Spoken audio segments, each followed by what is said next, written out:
ہم نے ایک بے ہنگم معاشرہ بنا دیا ہے۔ میری زندگی میں ضیاء الحق کا جو پاکستان تھا اس کی آبادی 10 کروڑ تھی۔ ہماری زندگیوں میں وہ 10 کروڑ 24 کروڑ بن چکی ہے۔ یہ درست ہے کہ آج ہم بات کرتے ہیں فوج کی ادارہ داری کی، یہ ہے، اور ہم اسے کہتے ہیں یہ ارتقا ہوا ہے، لیکن وہ جو پرانے زمانے تھے تب بھی اپریٹس، آپ چاہے فوج کا کہیں چاہے ریاست کا کہیں، موجود تھا، لیکن اتنا پھیلا ہوا نہیں تھا جو آج ہو چکا ہے۔ یہ کبھی نہیں ہوتا تھا سیکٹر کمانڈر فلانا اور ہر ضلعوں میں ایک اپریٹس ہے۔ ہمارے زمانے میں، ایوب خان کے زمانے میں، پوری چکوال تحصیل میں اسپیشل برانچ کا ایک سب انسپیکٹر ہوا کرتا تھا، تمام رپورٹنگ پوری تحصیل کی، اور تب سیاست بھی بڑی ہلچل تھی، فاطمہ جناح صاحبہ کی پریزیڈنشل کیمپین بھی تھی، لیکن وہ ایک آدمی رپورٹ کرتا تھا۔ آج آپ تحصیلوں اور ضلعوں میں جائیں، لاہور اسلام آباد کو چھوڑیں، تہہ در تہہ سیکیورٹی سرویلنس، سیکیورٹی مانیٹرنگ اور رپورٹنگ کا سلسلہ بن چکا ہے۔ جہاں پہ اتنی امبیلنس ہو جائے، معاشرہ جو ہے اس کا ارتقاء ایسے ہو کہ ایک ستون یہاں تک پہنچ جائے، باقی یہ ہوں، تو پھر آپ کے الیکشنز انجینئرڈ ہوں گے، ان میں انٹرفیئرنس ہوگی، کینڈیڈیٹس وہیں سلیکٹ کیے جائیں گے، اور سیاسی پارٹیز کو پذیرائی وہیں سے ملے گی جب تک یہ امبیلنسز آپ کے معاشرے میں رہیں گے۔ وہ جو 2018 کی انہوں نے ذکر کی الیکشن، ہم نے بھی دیکھا کیسے کینڈیڈیٹس آتے تھے، کیسے جاتے تھے، پر یہی ہوتا رہا ہے۔ نون لیگ کے ساتھ بھی یہی ہوتا رہا ہے، باقی جماعتوں کے ساتھ یہ ہوتا رہا ہے، کنونشن لیگ۔ تب اتنا اسٹیٹ کا اپریٹس کنونشن لیگ کے زمانے میں اتنا سوفسٹیکیٹڈ یا اتنا آل پرویسو نہیں تھا جو آج ہو گیا ہے۔ تب یہ کوئی ڈی جی سی اور ڈی جی فلانا اور یہ جو ہے اتنا لمبا چوڑا نہیں تھا۔ آئی ایس آئی بھی چھوٹا سا ادارہ تب تھا۔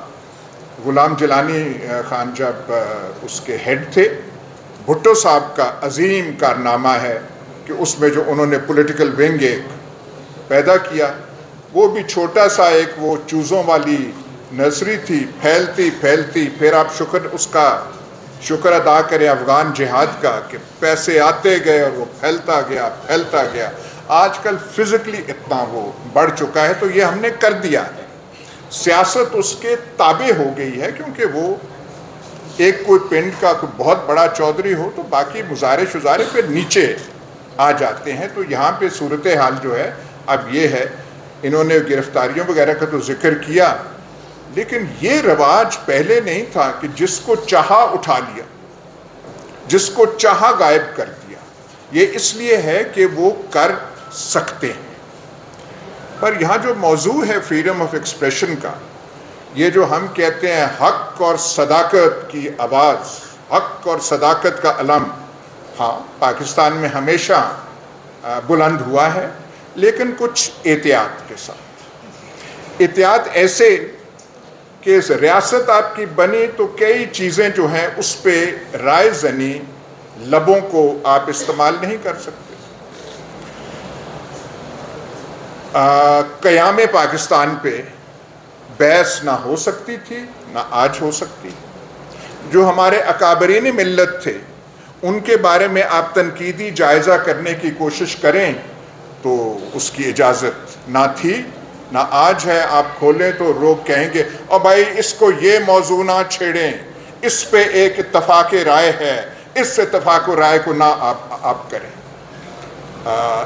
ظاہر ہے اسلام پہ کبھی بات نہیں ہو سکی۔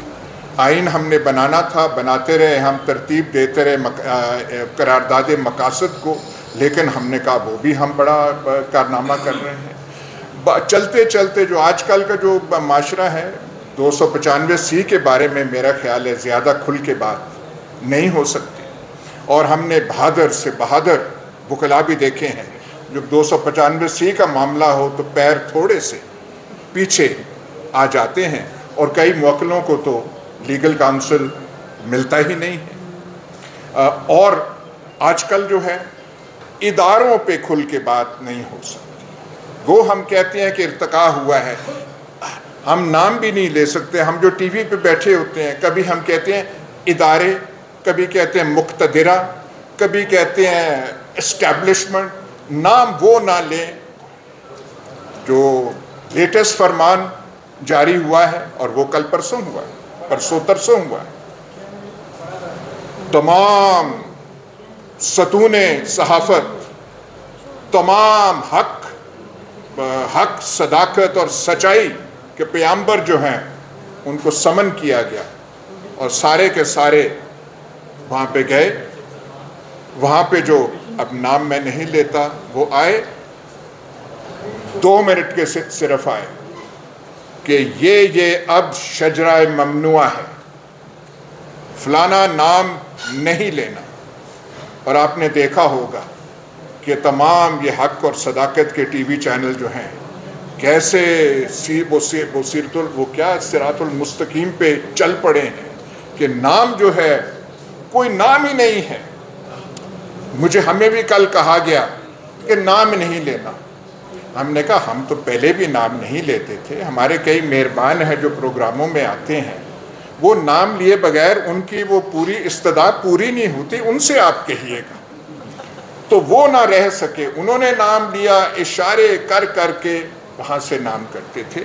تو یہ پاکستان کا جو ہے یہ بن چکا ہے. لیکن میں ایک چیز، زیادہ لمبی بات نہیں میں کروں گا، فریڈم آف ایکسپریشن، یہ جو ہم کہتے ہیں کہ سن 47 سے یہ تھا اور جو آج کل ہو رہا ہے، بغور اگر ہم دیکھیں تو جس قسم کی ریاست ترتیب 1947 میں ہوئی تھی اس کے یہ پرابلمز اس میں پنہاں تھے. They were part of that structure.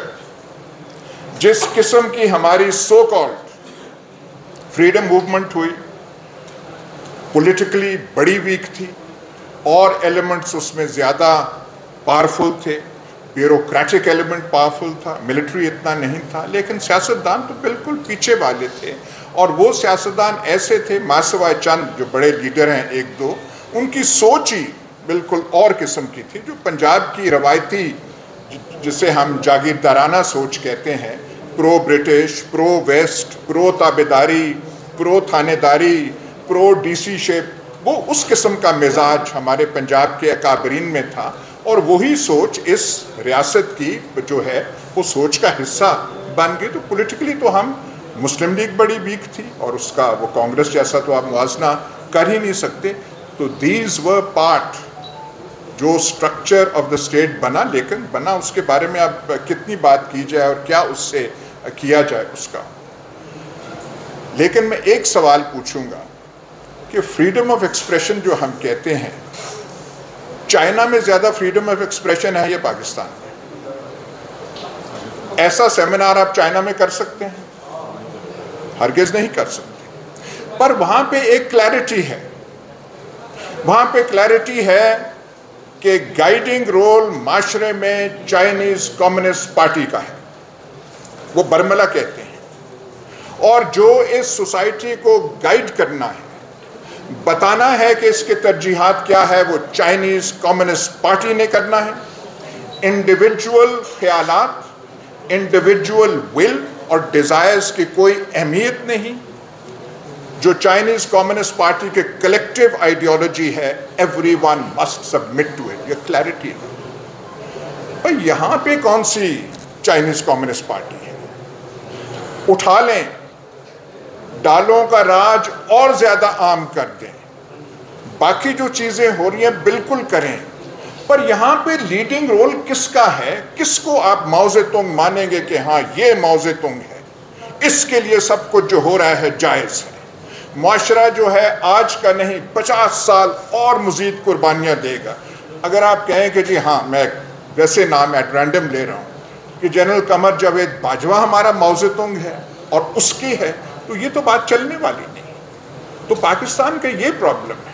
آپ یہ زور زبر ایسے کرتے ہیں، کوئی بتائیں تو صحیح، آج تو بتائیں 75 سال کے بعد، اور ہمارا جو 75 سالہ زندگی ہے چائنا سے زیادہ ہے، وہ تو 49 سے تھے، ہم 47 سے ہیں، کہ یہاں پہ کیا کرنا ہے، یہاں پہ کون سی ترجیحات ریاست کی ہونی ہے، لیڈنگ رول کس کی ہے، وہ جو ہے یہاں پہ بالکل بلینک اور والیوم ہے، جو آتا ہے وہ اپنی مرضی کرتا ہے، اور جس قسم کا ہم نے معاشرہ بنا لیا ہے جس میں اونچ نیچ کے اتنے ہیں، ہر شہر جو ہے 2 حصوں میں بٹا ہوا ہے، ایک وہ جو سوکھے علاقے ہیں، ایک جو ہیں بیچارے جو قدیم علاقے ہیں، پرانے علاقے ہیں، اس میں پھر جتنی فریڈم آف ایکسپریشن ہے میں کہوں گا کہ کافی ہے۔